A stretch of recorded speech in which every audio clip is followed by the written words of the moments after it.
Good evening, ladies and gentlemen. Today is Monday, September 13th, 2021. I would like to call to order the regular board meeting of the Othello School District Board of Directors.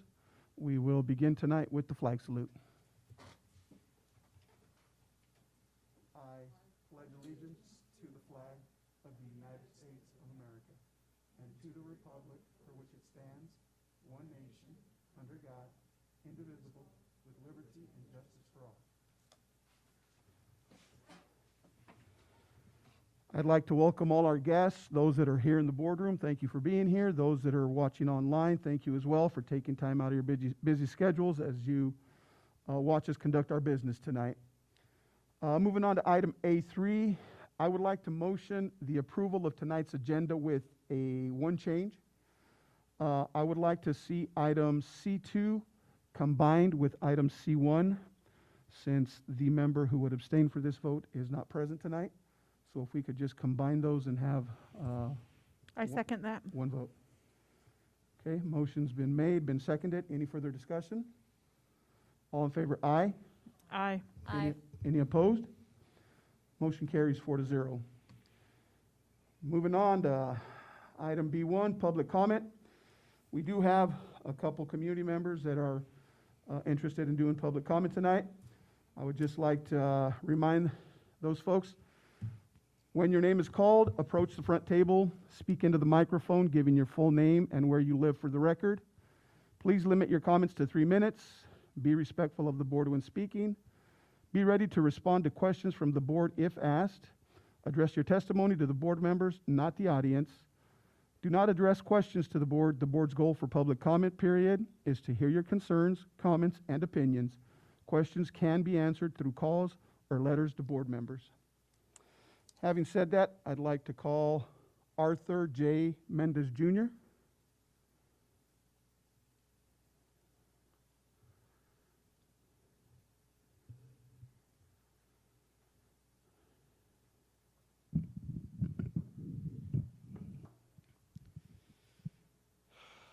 Yes, I just want to address the school board. Can we get your name and address, please, sorry. for the record? Arthur Mendez Jr. I reside here in Othello. I'm an activist. I'm an ACU member of Washington, and I've been since 2017. I just want to address the school board regarding the concerns of teachers and students being infected with COVID. And I happen to be one of them that's impacted with a family member who's trying to survive through a ventilator. And my only concern is, how long is this school going to remain open as other schools around surrounding counties and communities have been closed down?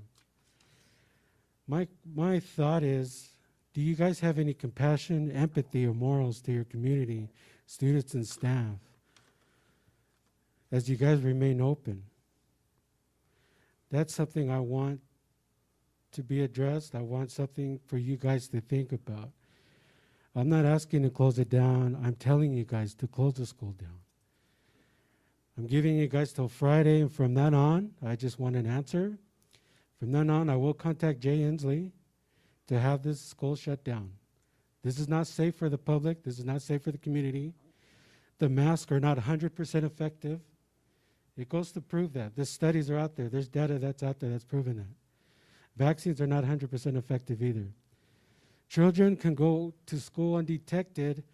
They could have the perfect temperature, but you don't know for certain. It's not paint you could see if they have COVID or not. I want you guys to think about that. And that's something I just want all of you to realize, that you're looking at the face of someone who's dealing with this seriously. So take it as you want. I want you guys to think about that. You guys have your own morality, compassion, and empathy towards the community. And it's up to you guys. It's all up to the community. Who they're going to re-elect and who they're going to keep. Let's go continue. If it still remains open beyond Friday. Can you hold on just so we can get you a better mic that's working? Sometimes the batteries die. Just so that everyone can hear you, especially on... Hello, testing. There we go. Thank you. And lastly, I'm not afraid to exercise my First Amendment. I'm really not. I'm not really intimidated by any city officials, school officials, police officials. If I have to exercise my right out there, as long as it takes, to the entirety to all of you guys' careers, do you guys collect your Social Security, retire, resign? That's the impact, the movement I want to make. Are you guys responsible? Are you going to let the school continue to have family members impacted? And I'm speaking not only for my family, but for everyone out there that don't have the courage to come up and speak on their families on their behalf to have not them get infected with COVID. Thank you. Thank you.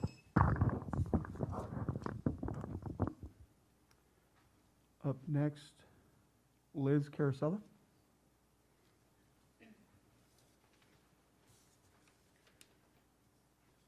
My name is Liz Carosella, and I live at 150 North First Avenue in Othello, Washington. And I first wanted to start by thanking you for each of you for your service. I know that it's very difficult to continue serving children especially when your values are called out the way that they have been and your character is attacked. But I know that we, in our district, all of our hearts are with our children and what's best. And unfortunately, right now, there is no easy or best or perfect solution. I also wanted to clarify that I am speaking as a personal citizen and not for any group. I did want to share that I was surprised to hear the lengths that the board was going to try to override the mandate, especially for the mask mandate. As a teacher, data is critical, and I can't ignore it. I would be irresponsible if I did, even when it means stopping practices that I thought were beneficial or believed in, or trying something that didn't feel comfortable or what it was a hassle. I have to listen to my bosses and their experiences and look at my data. The global data is clear that masks make a big difference. As people, we have to deal with adjustments, even with wearing glasses since I was 7 years old. Our students are able to deal with adjustments if we present a positive attitude and help them through it. Online teaching got us through some emergencies, but it is not good enough to risk our schools being shut down and losing funding because we want to see if the governor is actually going to follow through on his threats. We owe it to our students to keep them in school as much as possible and as safe as possible, even when it means dealing with masks, or for some educators or staff in our school for going through the hoops of getting paperwork filed for exemptions. For adults, the one option that we cannot play with in this scenario is risking our district being completely shut down and our students not able to receive an education, or risk the inferior education for online education that the online education option brings. It gets us through those really tight spots, but that's about as good as it gets for that. Thank you very much. Thank you.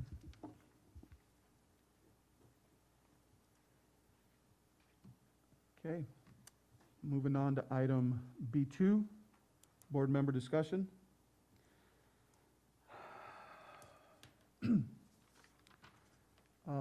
It's not the first bullet under board member discussion, but we're going to do something tonight that I think is merited.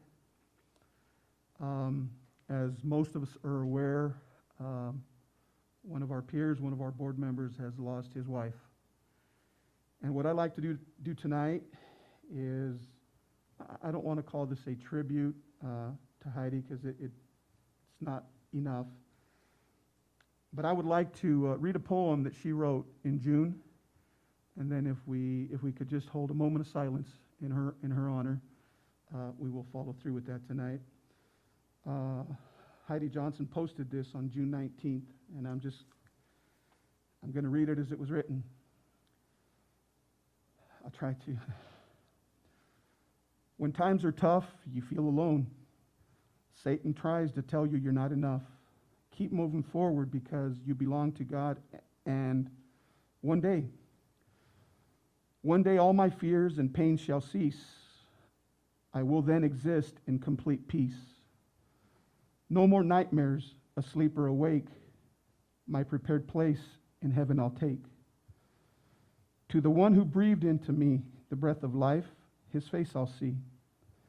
Safe under his wing where all is true. He'll whisper, "You're worthy, I love you, and I will forever believe.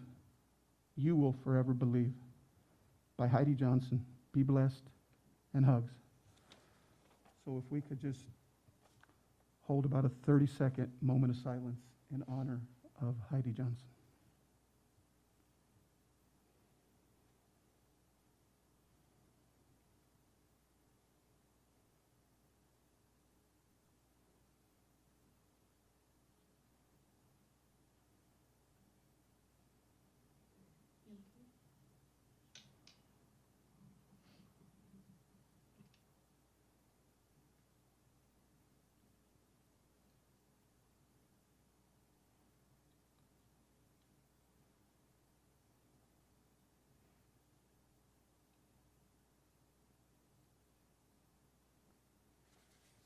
Thank you. Like I said,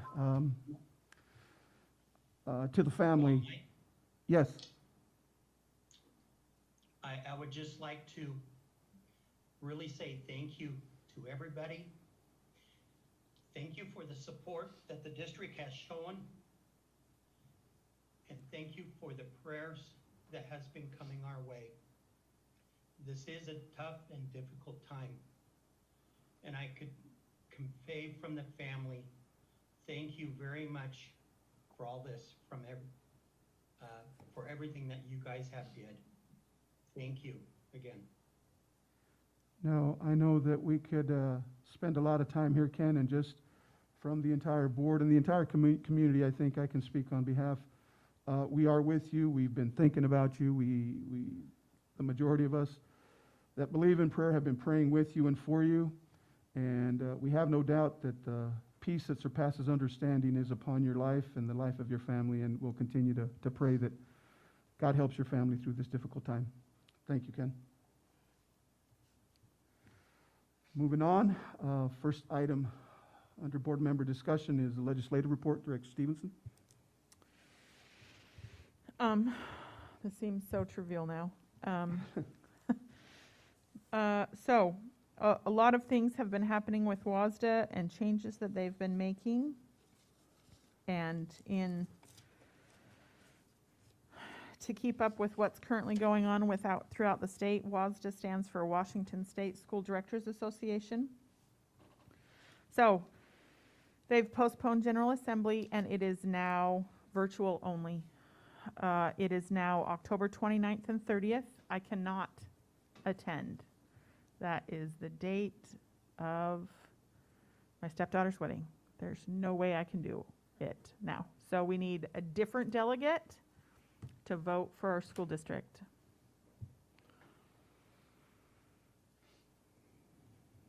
Last year when it was virtual, Mike and I were in this room together. The district set it up so that we could just do it that way.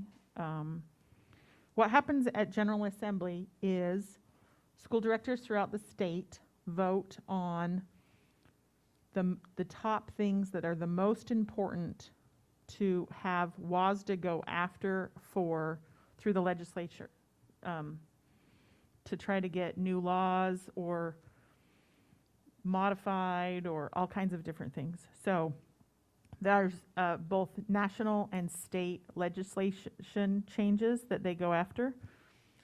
And then changes to the bylaws.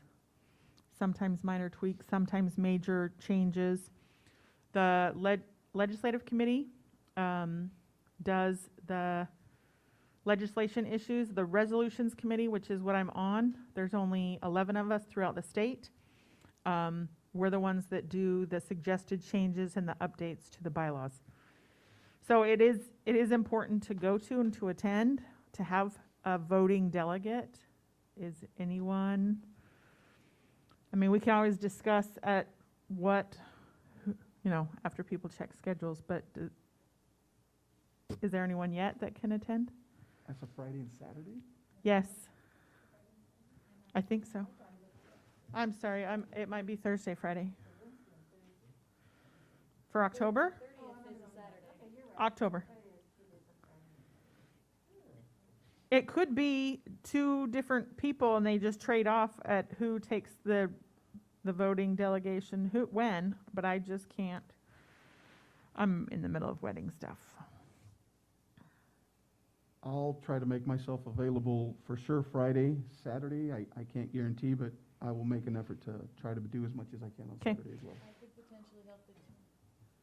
I could potentially help the 29th too, but I definitely can't the 30th. Okay. And so how they're going to do it this year is that they used to just start at the top and go down through the list. Now they're blocking it into different topics. And they're like by topic is how they're doing it to hopefully make it make more sense. So, okay, so if the district can register Mike as the voting delegate and what WASDA has done is it kicked everybody out that had ever registered for anything because they changed General Assembly, they changed regional meetings, they changed annual conference. So all of our registrations are gone because they've changed how they were doing it all. So just starting with General Assembly, if you'll assign Mike as the delegate and sign up, I will let WASDA know that I will not be able to attend. So, next, regional meetings. Some of them are in person, some of them are virtual, some of them are both, depending upon the numbers in that area at the time of that meeting. We are in District 11, and that meeting was Thursday night. I don't think any of us attended. You and I were at the same thing, not this. So, anyways, October 12th is Ritzville. We have, as a board in the past, all gone to the regional meeting together, or maybe we could do it digitally together.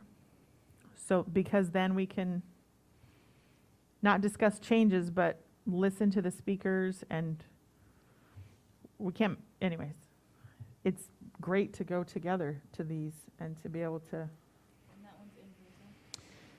They will decide 2 weeks before the event. So they don't know right now. There is another one. So that's, Ritzville is October 12th. That's for District 10. Or there's one on September 30th. That's District 8. Those are the closest geographically to us. Where's that one at? I have to look that up. And that was September 30th? Yes. And so even if we can't all go together, it's better to at least all of us hit one. There's some great stuff that happens at regional meetings. Let's see if I can find.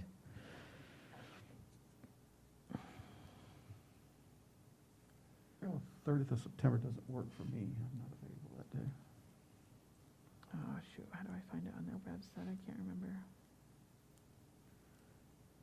I think the 12th will probably be better anyways, Jen. Okay.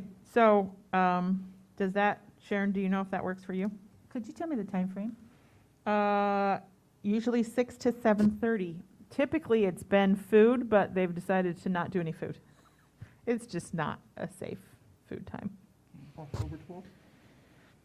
Yes. So, is that something we can all plan on? At least tentatively right now? Where's Yeah. October's? I know you said October 12th is in Ritzville. Okay. And then, whether Ken's listening or not, okay, probably not timing for him anyways. So, but at least maybe, Mike, you could Yeah. reach out and just say, hey, will. if you're interested. Okay. So does that work for you, Marissa, to schedule all 4 of us on that date? Can I wait and look Oh. at my calendar? We're in Yes, please. harvest. It's the, right at the end of, right at the big time of harvest. Yeah. I don't want to spread myself that thin. Right, perfect. Okay, next.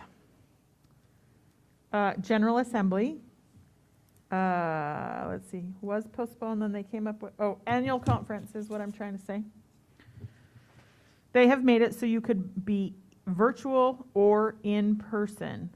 The pre-conference sessions are in person only. So there's like a law session and a section for new board members, and board boot camp is what it's called, or even just a refresher. There are 3 or 4 different things. There's one, I think, specifically for student reps. Typically, we've had student reps go with us to annual conference.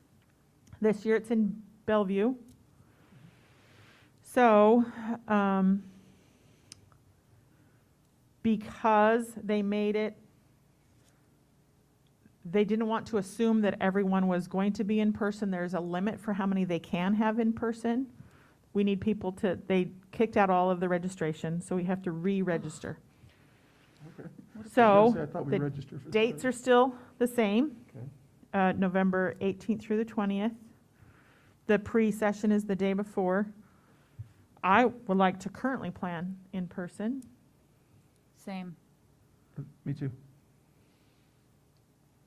I can do it if everybody's going, What about you, Consuelo? but In person, you're comfortable with? Great. I think Okay. both our student reps are good to go in person, so. it's going to be limited, right? the number of people? Yes, limited number of people that they will, there's, I think 800 was there, no, I can't remember for sure.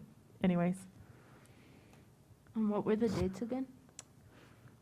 November 18th through the 20th. It's in Pellevue, so we just like arrange rides together. There's hotel stays that the district arranges for us, and food. We usually all do to get, some is part of the conference, and some we just go as a group and different things. You don't- Lots and you don't lots of need other any student money. reps. Yeah, you don't need to bring money, don't worry Yeah, about that. the I mean, district, we take care of it. Yeah. So, so. And Pete, definitely, we always plan on having the super, but whether you're present or, Yeah, it looks like the communication from WASDA is that our reservations and holdings are still in place, but we'll Oh. double check that tomorrow. And okay, that's just We're- what they we're- had said on the call, so Yeah. wonderful, okay. Yep, the team's still planning on attending with you. And I think we're actually going to do a presentation there with Jennifer Garza and a couple of you as well. oh, yay. Awesome, okay, great. Okay, so that was that part. Let's see, next is, WASDA has voting for their board officers. Did any of you, all of you get that email? Yes. Okay, great.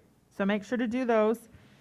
Then boards of distinction is like the best boards in the state lists. And the deadline is due September 18th. Do we want to apply?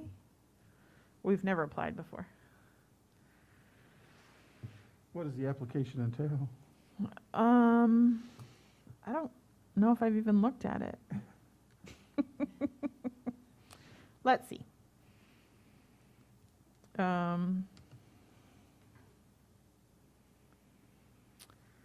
So there is 3 different sizes of boards that they look at. Here's the application.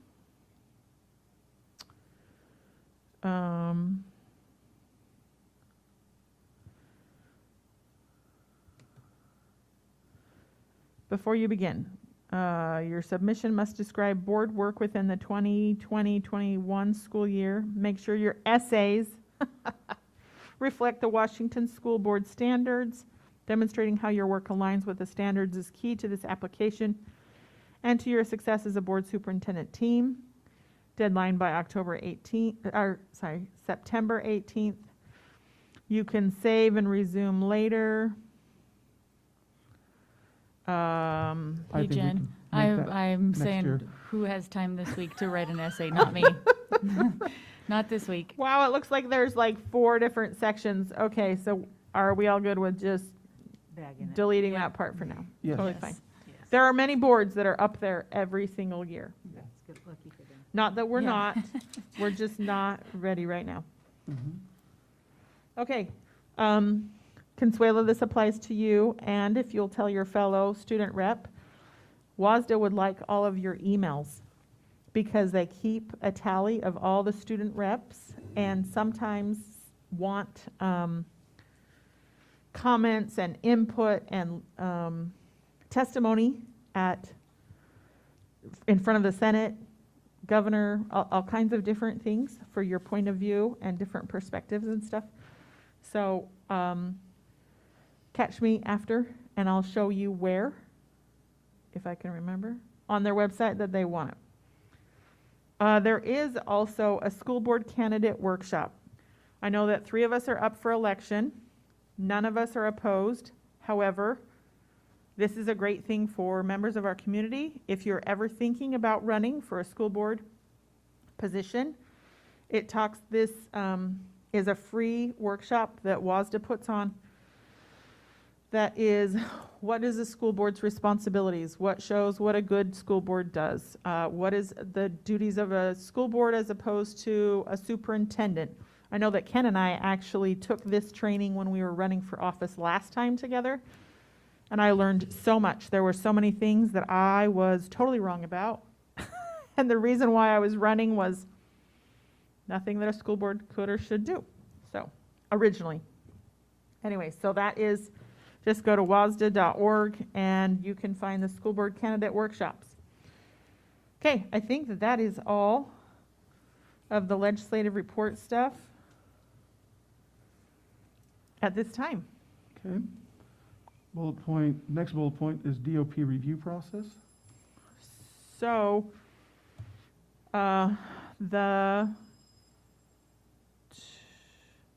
since we no longer have board policies and district operating policies, we only have district operating policies. Under policy governance, we had a specific point in the calendar and a schedule as to when we were going to review each of the different policies. Do we want to do that? Do we want to look at those things? The board's job is policies. The district's job is operation. Are we not ready to do that at all this year? Do we just want to pick maybe 2 categories to look at have a cycle like every 3 years, that each policy gets looked at every 3 years?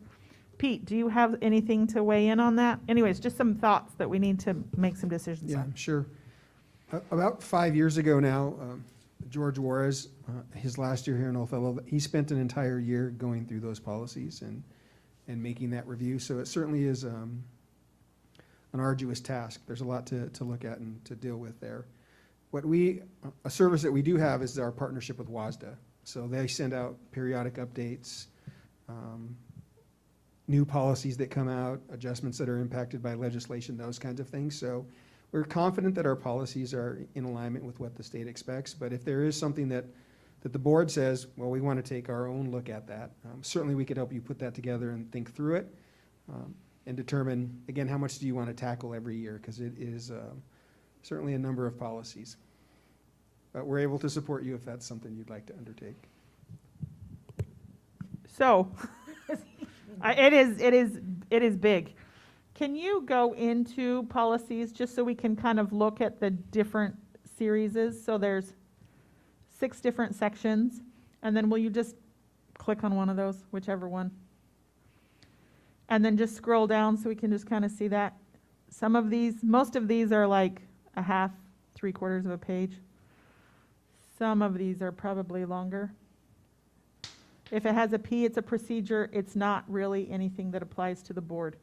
So we could say each year we only do 1, and it takes us 6 years to get through all of them. And maybe we have a workshop in July of every year, and we just bust it out in 1 year. We could do half in January and half in July. I'm not saying that we have to do it that way. I'm just saying I don't know these policies like I knew the other policies. And I don't think it's a bad idea for us to have read through them or to know them or something. I'm more of the opinion that if I have a topic that is near and dear to my heart, that I search that one out and try to get familiar with that.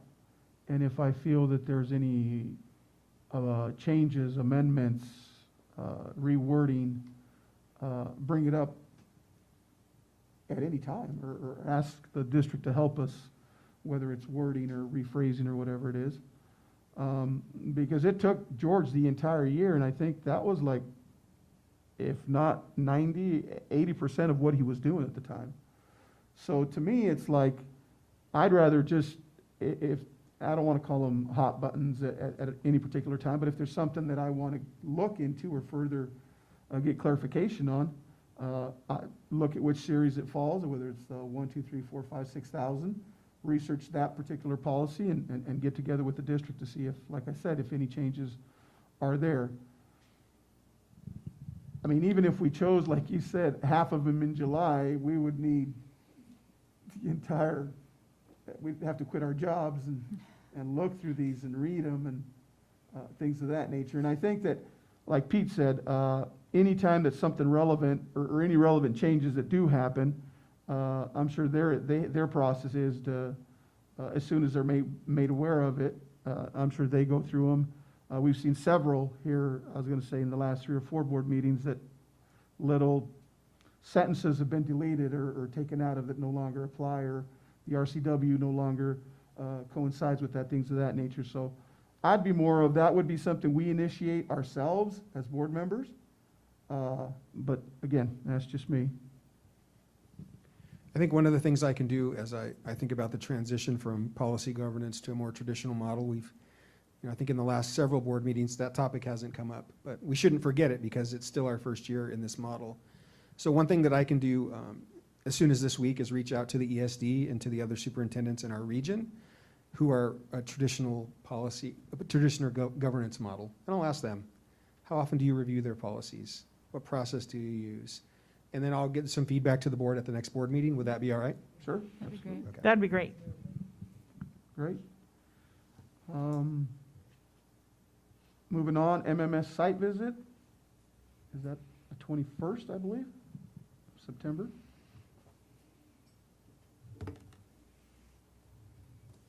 Will we get an agenda for the meetings? Well, that was the question that came up, because there had been some conversation about afternoon meetings, but I don't think we had firmed that up with the board. So I wanted to see if that was still a desire for you. I know it gave you more time. I think at our last session, I think it was Hiawatha was your most recent visit, but an opportunity to engage with the staff in a little more relaxed fashion. They're not rushing off to class. So I wanted to check in if that's what you wanted to do, and if in fact you wanted the administrative team to put together a presentation or just engage in a conversation with you during their portion. Those are the two key questions for me. I know that you guys were super great about accommodating me last year. I needed that because my children were on an AM PM schedule, and so it was a struggle for me in the morning to leave them home alone. Now they're in full day school, so that's no longer an issue for me. There were a lot of things I liked about an afternoon session, but for me, I'll do whatever is easiest for the staff at that school. If they prefer mornings, I'm good with that. If they prefer afternoons, I'm good with that too. I cleared my morning that day. I'm already booked in the afternoon. I'm sorry if I would have known sooner. For work, mornings are better for me also, but, I mean, in the future, further in advance, maybe we should talk about next month's now.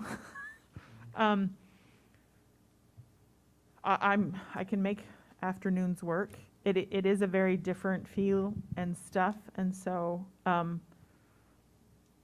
open to other things. But it sounds like this month, I think morning would work as well. morning. I booked myself in the afternoon as well. Okay, thank you. Okay, so we'll have them generate an AM schedule, and we'll get that to you by the end of the week, just so Okay. you have a heads up about where it's going to be. And then we put out the OPMA, that agenda will be there present for the community. Perfect. Okay, so we're planning like 7 to 10-ish? Yeah, something in that neighborhood. I did like the afternoons, though. That was great, too. So the teachers, they're not there until about 7:45, so it'll probably be closer to 7:30, 7:45 start. Just so I can have, like, right now it just says all day in my schedule. I need to put some times. The exact times can come later, just so that I have something. That's all. So, sorry. And I also just want to clarify the administrative portion of that meeting. I think building off the momentum that we had from our workshop with the administrators, I think our interest is in them reviewing some of that information, chatting to you about how the year started, and really being less formal than a PowerPoint, but really just a conversation. And I see a lot of head nodding. Are you okay with that approach? Yes. Every campus has its own personality. I don't want to tell them, don't do a PowerPoint, when some people are going to just want to do a PowerPoint. That's okay, because that's their style. But we're totally happy with less formal. I Thank would you. prefer if the PowerPoint be what they present here at the board meeting, and the time we have with them at their school about like developing relationships and really hearing what they have to say and stuff like that, instead of them feeling like they have to get us, A, B, and C, here's this information. I feel like they do that here at the board meeting, so I definitely am looking for way less formal and a lot more personal, if possible. Okay, thank you. That's helpful. Sorry, I hit my refresh button here. Okay, moving on. Book study. We were supposed to have started it tonight. Marissa contacted me, and due to a scheduling conflict with the meeting we were supposed to have had at 6:30. I kind of took it upon myself to tell her that we wouldn't do that tonight. Good. And I'm of the opinion of, even though the 3 that are running this year are running unopposed, we wait till next year to do this book study. That way, when we'll know for sure that for the next 2 years, that is the board that'll be in place, and it'd be more pertinent to everybody involved. When you say next year, do you mean January or I- next year, like I mean, summer? January. Okay, I'm can we saying put that 2022. on the calendar? Yep. January, just because if, we're gonna forget it if Yeah. we don't. Thank you. No, and on the Great plan. on the calendar, if we can, I know we have it in here because we're going to make changes. We can delete General Assembly and add it to the November timeframe.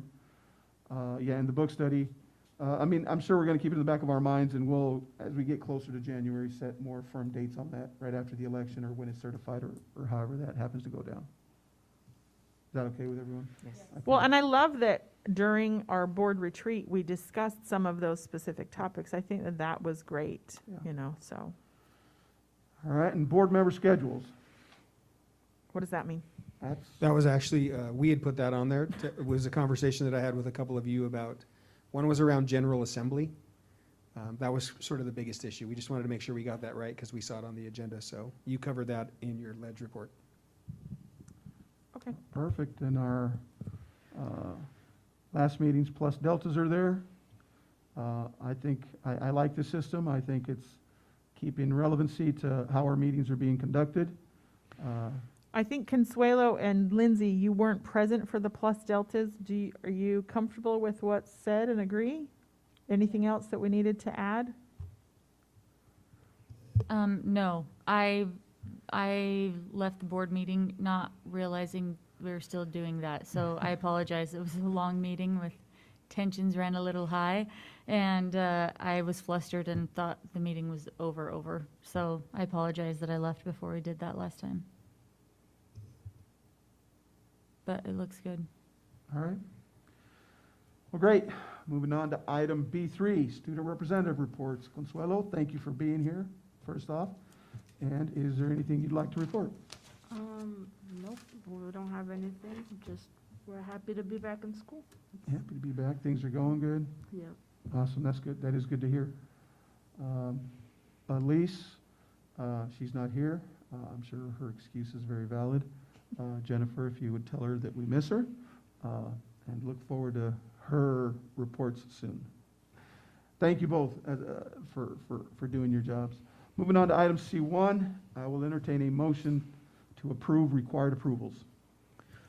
I have a question or two or some things.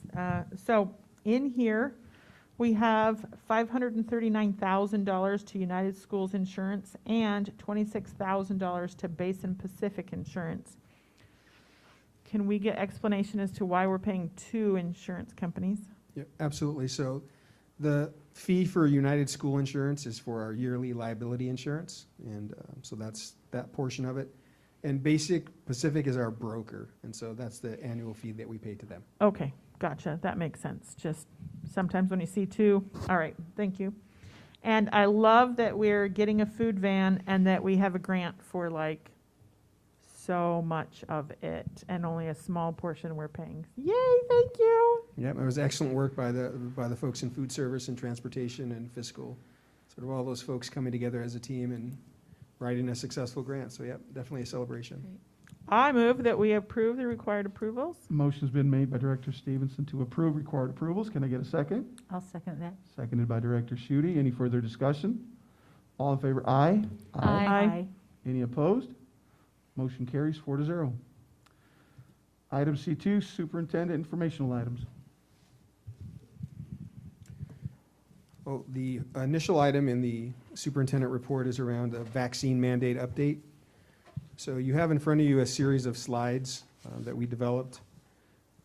Sort of had some support from John Wiseman in developing the slides, Sandra Villarreal and her team in HR compiling the data, our principals out talking with their staffs about the OSD's response to the vaccine mandate update. And it's certainly been a complicated project.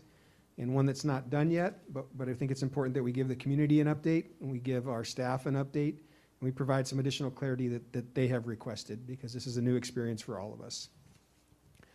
The first slide, what you'll see is the number of OSD staff who have met the state mandate. And, you know, right now there are a couple of ways to get to that standard, and that's through an exemption, medical or religious, or through a vaccination. And what you should be aware of is we have about 650 employees, 644 if you look at the chart, and we've heard from about 75% of them. So we're 3/4 of the way there. There's still a lot of people to hear from, still a lot of people to connect with before October 18th. And so we're going to provide some clarity around that. But the survey that we sent out, the individual conversations from building level administrators, it helped us get to at least 3/4 of our folks, and some that just aren't quite there with their decision making. So I wanted you to be aware of that. The next slide is the percent of staff who have met the state mandate. So that 72% that you saw on the initial slide, about 75% of them have met it through vaccination. So about 50% are fully vaccinated, and another about quarter that are partway there if they're in the two-dose regimen. And then we have about 27% of our staff that responded that are meeting it through an exemption. So that 70% threshold that we've talked with other districts and communities about feels like we're going to be in that ball game, in that range. We thought it'd be important for folks to see classified versus certificated staff, and so the N size, if you add these two groups together, it's not the same as the N shared above. We pulled out some of the administrators and some of the other folks that may or may not be part of PSE or OEA. But just in general terms, I think the big picture idea for this slide is that we've heard from more of our certificated folks. So the response there has been, we've just heard from more of them. And we're about 80-20 there with vaccine for our certificated staff. For our classified folks, you can see it's closer to 60-40, but still a number of people that we need to hear from and support them in making a decision to meet the mandates from the state. Okay, that's several slides. So any questions so far? Don't want to get too far ahead of you. Okay, so just to clarify for myself, Pete, on this last page that we're looking at, the vaccination status, classified and certificated, is this total, or is this out of the 70% who have responded? It's out of about the 75% that have responded. Okay. Yep, exactly. Thank you. Yep. Sorry. So you look at that certificated one where it's 260, that number really needs to be about 300, 320. So we need to hear from, about 50 more folks. What we're trying to be careful about is making assumptions of what those 50 or so folks are going to do. And really the only information we have is to say, are they going to be reflective of the rest of the 250? And all the data so far tells us that that's what it's going to be. But again, got to be careful making any assumptions about where people are going with this. The next slide provides a school site, and we don't have all the sites here. You're not going to see pre-K or DOHS, some of those smaller sites that the N size just might be a little small, and we don't want to certainly identify people in this kind of report. But you'll see at many of the schools we're at about that 80-20 threshold again for vaccine versus exemption. And we certainly at Scootney and Wahidas, the ranges are closer to that 65-35 range, and still a number of folks to hear from, particularly at Wahidas. But those are the numbers so far as it relates to participation in vaccine versus exemption. So again, back to this reminder that we've heard from about 75% of our folks and still a number of folks to hear from. So the next slide really focuses on that deep dark blue portion, which is 28% of our staff. Where are they at with this process?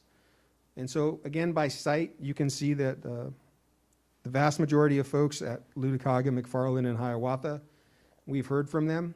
They have a plan to, or have already met the state mandate through a vaccination or a path towards becoming fully vaccinated, or have already been approved for a medical or religious exemption. Numbers just a little bit lower at Scootney. The high school number is lower as well. There's some reporting issues there with just some staffing concerns we've had from our administrative team. There's just been some folks out. So that's more about, we haven't had a chance to touch everyone and talk with everyone. So that number will come up certainly. The number at Wahitas, certainly very different than the other sites. I was able to visit Wahitas on Friday afternoon. Had a very spirited conversation with the staff there about how they were feeling about this process and sort of how we were feeling about it. And it gave me some clarity about how folks are dealing with this, and they asked some really good questions. And so the next slide is meant to, I think, just to provide an update for folks across the system and across the community about how we're all dealing just with this one change. And so if you think about this personal transition, just as it relates to the mandate, not about the masks, not about, and just the vaccine mandate. And we could use this in any area of this pandemic experience. But, you know, when some folks heard it several weeks ago, it was anxiety. What's going to happen here? And so some started up the path and they said, I'm already vaccinated. I want everyone else to be vaccinated. It's about time. And others, they were fearful. I don't want to do this. And they became angry and they felt threatened. And there are still some people there.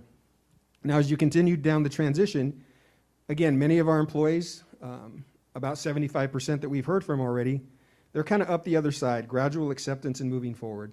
They've met the mandate. But there are some still at that bottom, still struggling with what they want to do with their response to this. And so it helped me really understand sort of the disillusionment that they might be feeling and some of the hostility that's out there, because this is a big change for many, many folks. In thinking through that, we need to provide clarity for our employees. So the next slide provides some additional clarity for them around the timelines. And I heard this particularly strongly at Wahitas. They just need to have an understanding of what's coming next. So today was the Pfizer dose 1 deadline. To make the mandate by the 18th, you would have had to have that vaccine pattern start today. October 4th is the deadline for the J&J dose 1 or dose 2 of Pfizer or Moderna to allow you to meet the 2-week period between your final vaccine and the 18th. The state has that deadline of the 18th. We're setting our own deadline of an exemption request for the 6th. That will give us some time to process those. Again, there are about 175 employees who haven't responded or we haven't been able to contact about what they're going to do. And if we get a number of those, they take some time to process and to communicate back with folks who either didn't provide enough information or didn't fill out the form correctly. We need to give ourselves some time to be able to do that. So we're going to set that timeline for our staff, and we'll communicate that tomorrow through a district-wide communication, probably from our HR office. Final notice to those folks will be on the 18th about whether or not they received that exemption. It'll give us a chance to continue to process the vaccination cards and get updates from folks around that. And then on the 11th, well, we really see that as a critical day for us to really understand whether or not folks are going to opt out of the mandate and not, we wouldn't be able to employ them anymore. And so that's a really critical date. We have some time between now and then to get some real clarity with our associations and with our legal counsel about how that process should work. I think if you saw the numbers at Lutakaga and Hiawatha, I think almost all of our folks are going to get there. I really, really believe that. But we need some time that last week to really have some conversations with folks and support them to make the right decision for them and their family. But also, if they make the tough decision not to continue with the district, that we're in a position where we can support the staff that are still there and the students that are still there and give them the experience they deserve and to make sure that we're fully staffed. So we'll continue to process these timelines over the next several weeks, and I can give an update at the next board meeting, but wanted you to really be aware of what the current reality is.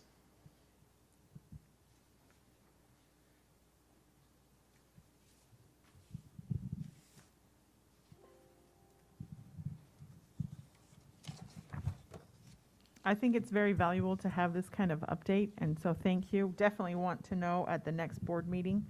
I know that we'll not be yet in the October deadlines, but definitely want revised by then, which I'm sure that you were already planning on because that's your style.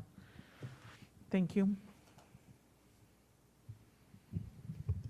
Okay, we'll move on to the next item, which is the board workshop scheduled tomorrow. We actually a special board meeting, so we're really excited tomorrow to have an opportunity to share with you the work and the progress as it relates to facilities.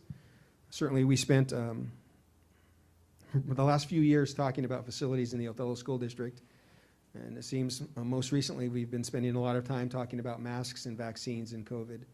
But it's important to know that that work can't stop. And so we're really excited tomorrow to just share with you where the work has gone, to give you an update. It really starts to feel like more of a reality and is going to require some next steps here in the next few weeks and months.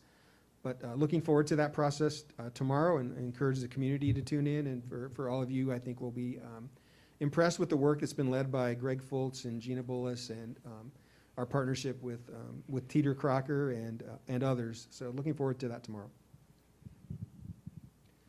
The next item is around DOP 1400P, so actually the procedure. Just a simple recommendation to the substitute process, and so we wanted to make sure that that was hang on a second. So we don't have to approve procedures, right? We just need to know that they've been changed? Correct. It was just giving you an update about that. And this one isn't Okay. related to the subs. That was in required approval, so that was my error. But yes, the procedure is the work that we do at the district level, and so it was giving you a heads up about that minor adjustment to that process. So your comment earlier, Jen, about the thousands of policies and procedures, this is exactly that. And Mike, I think, made note of it. If we're going to make a change, if our practice has changed, we would bring them forward in this format, let you have a look at it, make sure it's updated and meets the standard that the state demands, and put it forward as a new procedure. Great, thanks. Any other questions for Pete? I just want to say thank you, and I love having the hard copy so that I can really read it, because sometimes it's hard to look up there. So thank you, and I just really hope we can get to the end of this line, and on October 18th, we still have all of our really great teachers and staff, everybody still here. That is my sincerest and deepest hope, is that that is the path forward for us. Yeah, I'd like to just, I concur with that. I hope that all our fabulous employees heed to the options that are out there. Your illustration there of the transformation, very assertive. I can speak of my own household. I mean, tensions are running high, emotions are deep. A member of my family is going through something at another school. Looks like there's going to be bigger obstacles than she intended, and it's really a time for soul searching, a time for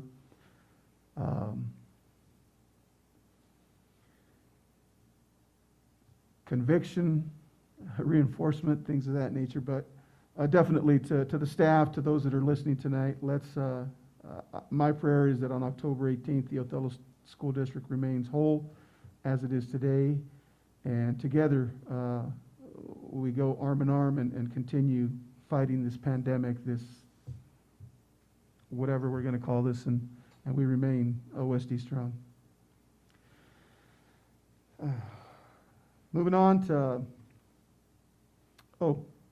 Castify, can we renew our subscription or enhance it so you can finish the video? Say that again? Castify, can we renew our subscription? Oh, yeah, I think for that the was video?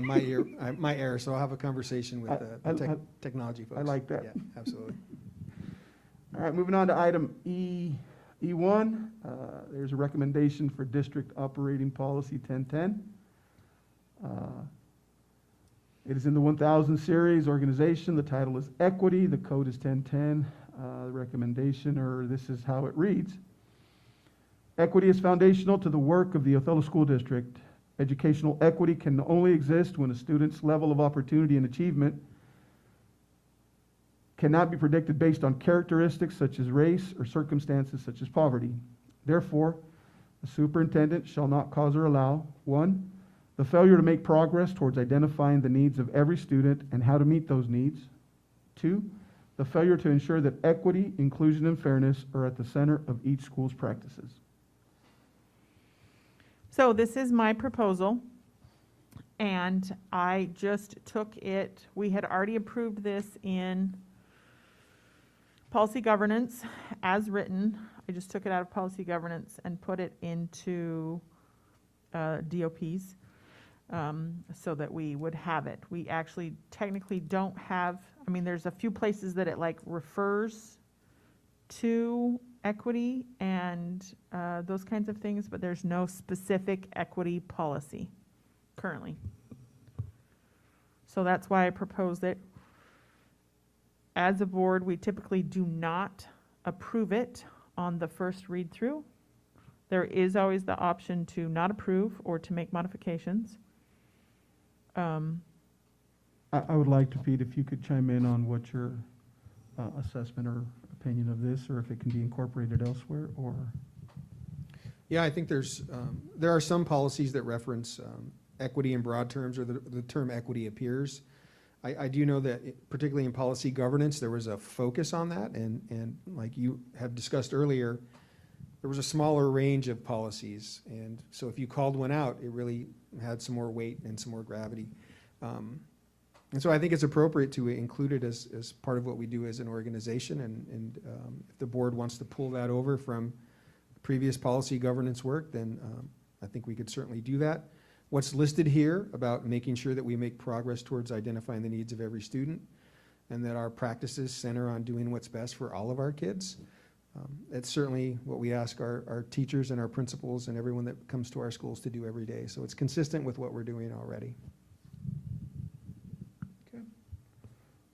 I'll entertain a motion for its approval, If this is our first reading, don't we need to wait till next week? unless,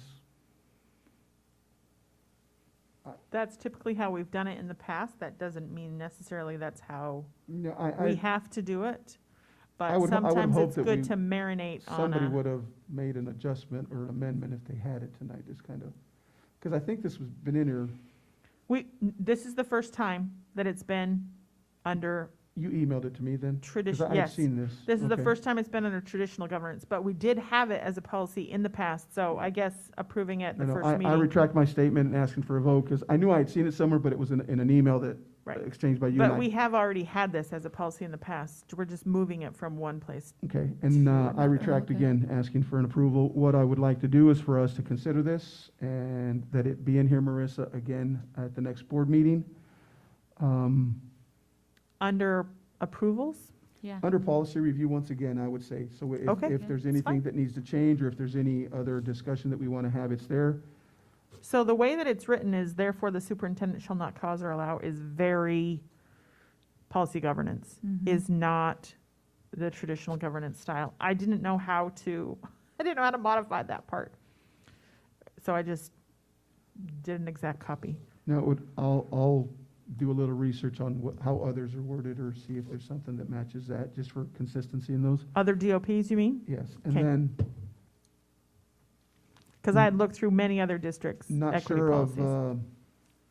when our fellow board member will be here. I'd almost like to make sure that he's in on this. And I know I had a conversation with Pete, and we'll have one here shortly again, as to exactly time frame and all that other stuff that comes with this. This is the first time in my tenure that we're dealing with something like this. So anyway, I'll try to get an update on that.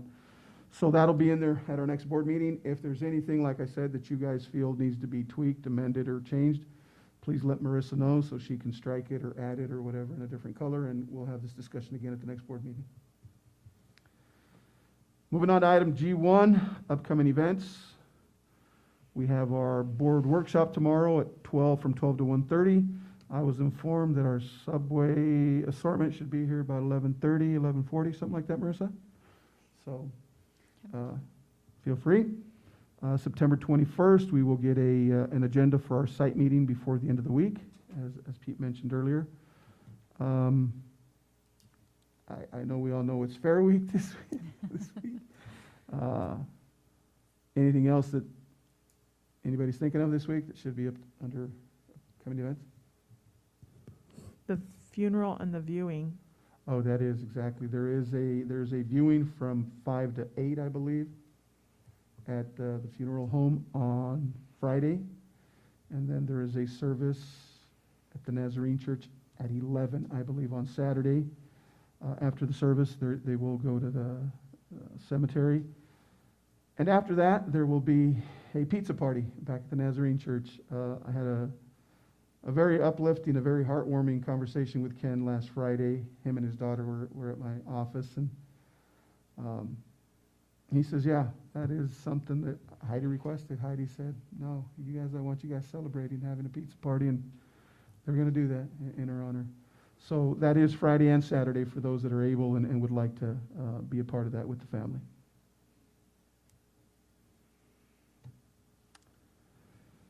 Okay, moving on to board self-assessment of the meeting.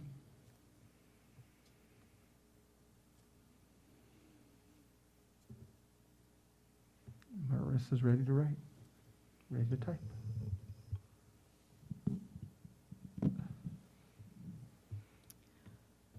A plus for me was, this was a very peaceful meeting. And I appreciated that. Yes.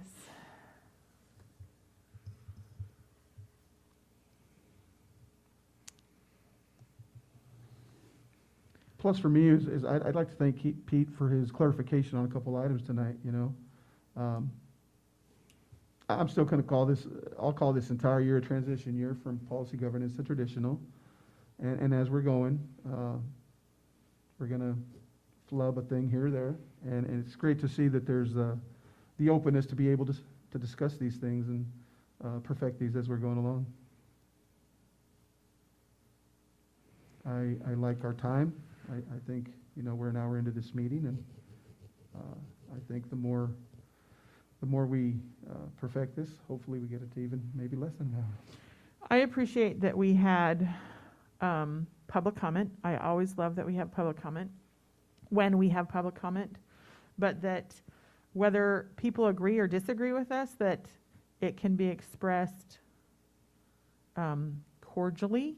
And I appreciate, Mike, also that you read some like ground rules for when we have public comment. I think reading some of those details before is always helpful.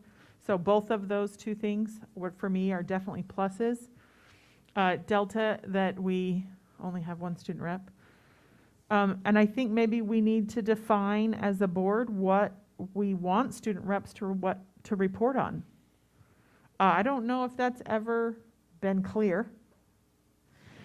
And how they can help us. We don't always ask them when we're having comment or discussions. I don't know if we really had big discussions here today and input. This typically not how plus deltas work, but I've been thinking about this quite a bit lately, and the student reps in particular, because of how some of the board meetings have gone and their presence here, and really this as an educational space. And I've noted that in the state of Washington, there are many districts that have what's called a Superintendent Student Leadership Council. So in a district our size, it would be 12 to 15 students that would include Elise and Consuelo that I would meet with on a consistent basis, maybe once a month. And we get together and talk about things, and then Consuelo and Elise would report out on that rather than me reporting out on that. So that's something that I'm exploring and wanted to chat with them more about to make it meaningful for them to be here and to make sure that we really hear student voice and that we're capturing that. So that's something that I'm going to be working on and that I wanted you to be aware of. That's an excellent idea.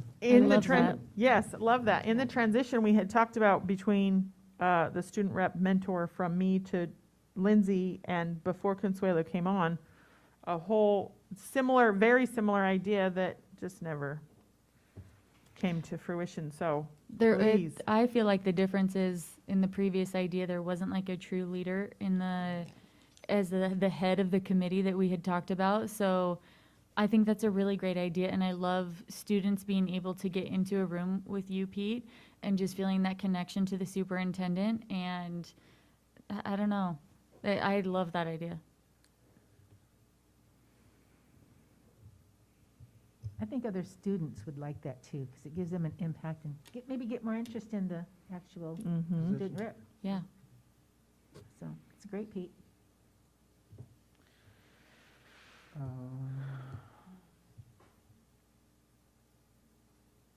Well, it was a nice agenda, right? I think it was very well Yeah. planned. That is definitely a plus, well planned, yep. Any of the deltas at this time? None for me. Pete, anything you'd like to add? I don't think so. I think it's certainly been a difficult time for the community and a difficult time for the district, and anxiety all over the place. Folks that want us to be open without masks, folks that want us to shut down immediately. It's just such a wide range and difficult circumstance for all of us to deal with. And what I have appreciated over the last couple of weeks is the focus of our staff at the building level. I've been able to be at all of the sites, and you can see the commitment that they have to be there and working every day with students face to face and doing it as safely as they possibly can. The hard work of public education and this pandemic and these masks, it's very, very difficult, and it weighs down on people. And I'm just impressed with the perseverance of the folks that we have out there working hard every day. And so as you all feel conflicted and anxious about these meetings, know that you putting systems and structures in place that allow them to do their work is what our kids need. And we're gonna do it as long as we can in a safe way, and we'll adjust if we have to and then open up again. But I think we should acknowledge the hard work that they're all doing, the folks that aren't in this room tonight because they're exhausted after being with kids 7 hours a day. Yeah. Absolutely. Thank you. Thank you to all of them. All right. Our business is concluded. This meeting is now